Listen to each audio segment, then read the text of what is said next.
Buenas tardes, realmente para mí es un gusto, un privilegio, pero sobre todo, y por sobre todo, una profunda y una gran alegría poder estar compartiendo con todos ustedes. Yo agradezco mucho esta tan generosa presentación de la que he sido recipiendario. Yo siento personalmente que de ninguna manera la merezco, pero bueno, lo agradezco profundamente y espero poder aportar y que entre todos podamos construir un saber compartido que siempre es superador, que siempre está por encima de los saberes individuales y que nos permite enriquecer la manera de relacionarnos con la realidad y de construir nuestro propio proceso evolutivo, nuestro proceso de convertirnos en nuestra mejor versión. Así que para mí es un gusto y un privilegio. Y nuevamente muchas gracias por tan generosa presentación. Bueno, querido Roberto, hemos querido tejer lo que pasa en Hojas de Inspiración con lo que pasa en nuestras conversaciones, con lo que pasa en nuestras vidas. Y este espacio lo hemos denominado 60 minutos para ampliar la mirada, que es un poco la bajada de Hojas de Inspiración. Y procuramos en la mayoría de textos tener esa posibilidad de hacer zoom in y zoom out de las situaciones. Estamos acostumbrados a que vemos solo una parte de la torta o del pastel y bueno, sin pretender mostrarlo todo, sí procuramos ver distintas caras. Y hace algunos meses he estado en conversaciones con Roberto tratando de, de entender este fenómeno de la atención y sobre todo a la luz de las redes sociales. Ya se ha venido quizás desde hace una década o más hablando de lo que pasa con nosotros y la tecnología en el cerebro. Y en el 2010 se hizo una investigación en la Universidad de Harvard, que salió publicada en la revista Science. Se investigó el comportamiento de las personas en relación con su atención y se llegó a la conclusión en este grupo de estudio que en un promedio de 47% las personas están distraídas. Y ese 47% de distracción también reveló que la distracción no está mal, pero que hay tipos de distracción que son más productivas en el mejor de los sentidos, cognitivamente. Entonces, a raíz de eso empezamos a investigar, empezamos a buscar fuentes, a conversar con Roberto y surgió un artículo que publicamos esta semana en Hojas de Inspiración. Si no han tenido tiempo, les invitamos a leerlo, que se llama La atención perdida, nos lo preguntamos, redes sociales, cerebro y persuasión.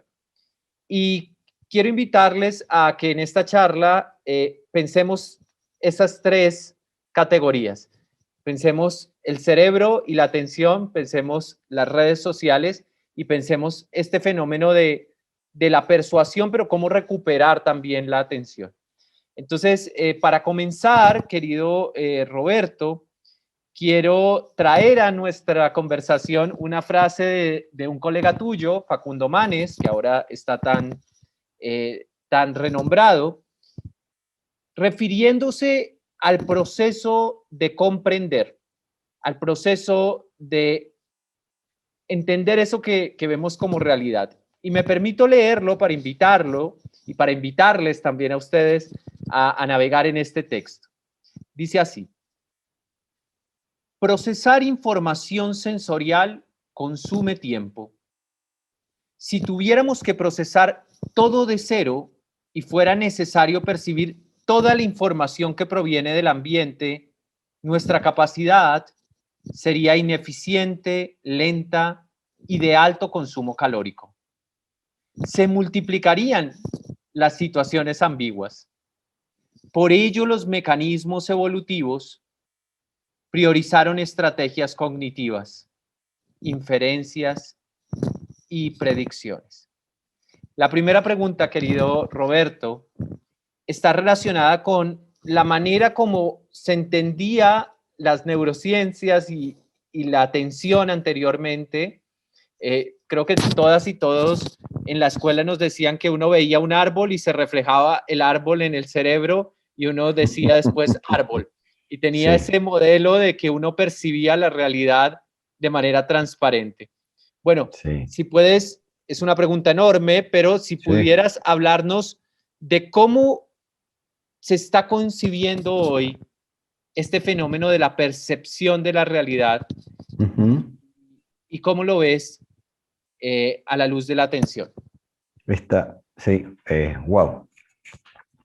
Quisiera poder tener unos 70 u 80 años más de vida, en donde seguramente llegado ese tiempo desearía tener otros 70 u 80 años más para poder completar una respuesta a esta pregunta.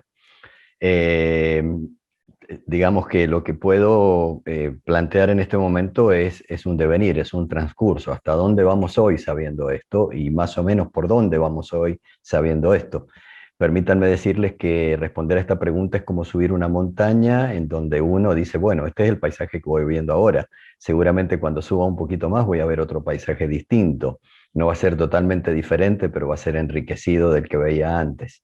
Entonces, desde esa perspectiva, a mí me parece que, digamos, se ha transformado lo que era un estado en un proceso. ¿Qué significa esto?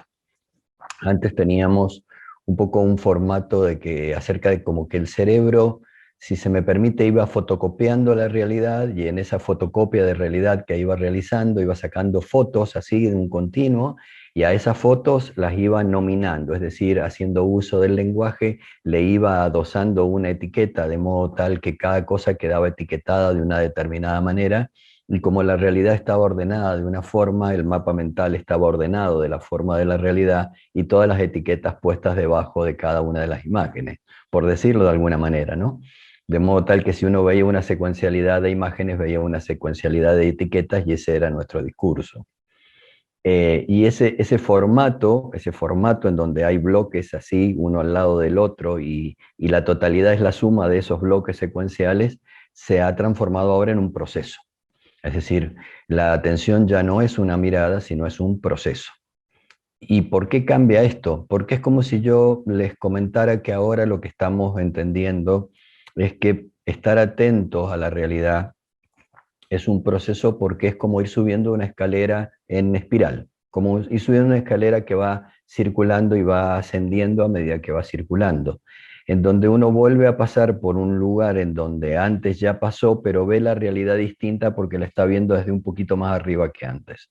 Entonces uno resignifica lo que antes significó, ¿sí? Si ya no queda pegado la imagen a la etiqueta, sino que sigue estando la imagen, pero la etiqueta va cambiando, y en ese proceso de ir cultivándonos a nosotros, vamos viendo cosas cada vez más enriquecidas. Tratándolo de simplificar aún más, diríamos que todos sabemos que en nuestro interior hay un observador interior. Todos sabemos que somos observadores. También quiero contarles que la neurociencia no sabe en este momento dónde habita ese observador interior, ¿sí? Pero todos sabemos que somos observadores. Y ese enriquecimiento evolutivo del observador interior, también entendemos que ahora hace algo que antes no sabíamos, y es transformar la realidad. Antes creíamos que la realidad era una realidad absoluta a la que había que leer, mientras que ahora nos damos cuenta que a medida que vamos transformando nuestro interior, a medida que vamos enriqueciendo nuestros mapas mentales, a medida que nuestro observador interior va evolucionando, la realidad también se transforma, porque solo podemos percibir aquello que coincide con nuestros mapas y modelos mentales. Razón por la cual la realidad es mucho más amplia, ¿sí? Es una realidad por descubrir, no es una realidad dada, y es una realidad por descubrir a medida que yo me voy enriqueciendo interiormente. Entonces se establece un juego dinámico entre un observador que va creciendo, que va estando cada vez más atento, que va siendo conscientemente consciente de su entorno desde un nivel cada vez más evolutivo, frente a una realidad que no se queda estática y va siendo percibida desde distintos lugares, sino que junto con el observador también va escalando. Es decir, que ni siquiera estamos en una escalera por la que vamos subiendo mirando hacia abajo, sino que es una escalera por la que vamos subiendo mirando hacia adelante, porque la realidad también va progresando en la misma escalera enfrente de nosotros, ¿sí? Y en este juego, en esta danza entre el observador interior y la realidad que mutuamente van progresando, uno encuentra un desarrollo evolutivo. Esta historia tan bonita que cuento, tipo familia Ingalls, todo hermoso, se da con una realidad neurofisiológica, y es que al cerebro no le interesa tener la razón, ni tener buenas percepciones, ni elaborar buenas estrategias. Al cerebro solo le interesa sobrevivir. Razón por la cual este proceso al que me estoy refiriendo, de ir escalando, de ir enriqueciendo mi observador para que la realidad también vaya cambiando, es un fenómeno que tengo que provocarlo, porque naturalmente no se va a dar. Naturalmente mi cerebro va a tener tendencia, por una cuestión económica, como bien lo explica Manes en lo que has leído, va a tener la tendencia a quedarse en un modelo en donde ya tiene una interpretación medianamente exitosa de algunos eventos de la realidad para no tenerla que resignificar constantemente. ¿Sí? Lo cual es fantástico. Pero bueno, en algún momento hay que generar esos momentos disruptivos evolutivos. ¿Sí? No es que permanentemente los debamos estar realizando, sino que cada tanto se hace necesario, porque si no nos quedamos como una serpiente mordiéndonos la cola, mirando la realidad desde un mismo lugar, y porque soy así esto veo, y porque veo esto soy así.